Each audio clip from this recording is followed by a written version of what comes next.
c'est vrai que la nouvelle a fait la une des journaux. Elle provoque encore un certain malaise ici en Allemagne. La prière à l'école, c'est quelque chose qui était en effet peu imaginable auparavant, notamment décidé par un tribunal. Mais pour essayer de comprendre, il faut prendre en compte un texte ici qui est capital aux yeux des Allemands. Il s'agit de la loi fondamentale qui instaure la liberté individuelle et donc la liberté religieuse. Alors, tentative d'explication en images sur cette prière à l'école avec ce reportage. Regardez. Son avocat devant et son père à ses côtés. Le jeune Yunus n'a que 16 ans et il veut pouvoir prier à l'école. C'est mon obligation religieuse. Car dans son lycée du nord de Berlin, le jeune musulman avait choisi ce couloir. À genoux, en direction de la Mecque, une prière interdite par le proviseur. Son père a porté plainte. Yunus vient d'obtenir gain de cause devant le tribunal administratif. Le tribunal a déclaré que cette obligation de prier pouvait se pratiquer pendant la pause de 5 minutes. Une prière durant la pause au nom de la liberté religieuse, inscrite comme droit fondamental. Le lycée devra même fournir un local, comme celui-ci. Mais combien seront-ils demain à formuler la même demande? Car dans certaines écoles de Berlin, 90% des élèves sont issus de l'immigration. Que va-t-il se passer si beaucoup d'élèves se mettent à prier?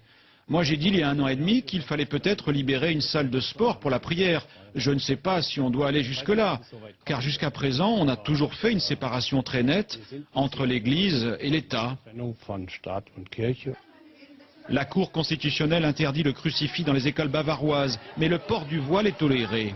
Les régions gèrent la politique de l'éducation. Le tribunal berlinois considère qu'une petite prière ne met pas en péril le bon déroulement des cours. Mais au nom de la liberté, c'est le principe de neutralité qui est bafoué. L'école de Yunus a fait appel de la décision du tribunal. Alors je suppose que des sondages immédiatement ont été faits auprès de la population. Comment les Allemands réagissent à cette affaire, Arnaud ? Assez mal, et le corps enseignant en premier se dit effaré, et beaucoup de ce personnel enseignant considère que peut-être des écoles vont devoir fermer, parce qu'aujourd'hui déjà il manque énormément de places dans les établissements qui traversent une crise sans précédent. Alors comment imaginer libérer des salles de cours si demain les demandes de prière se multiplient devant les tribunaux? C'est aussi, comme vous l'avez entendu, c'est le modèle laïque qui est menacé, puisque la loi fondamentale, certes, instaure une liberté religieuse, une liberté individuelle avant tout, mais surtout une neutralité de l'État dans ses missions de service public.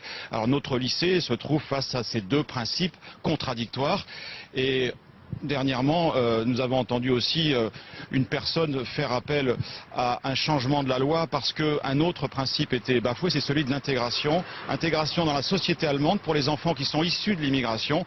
Vous le voyez, oui.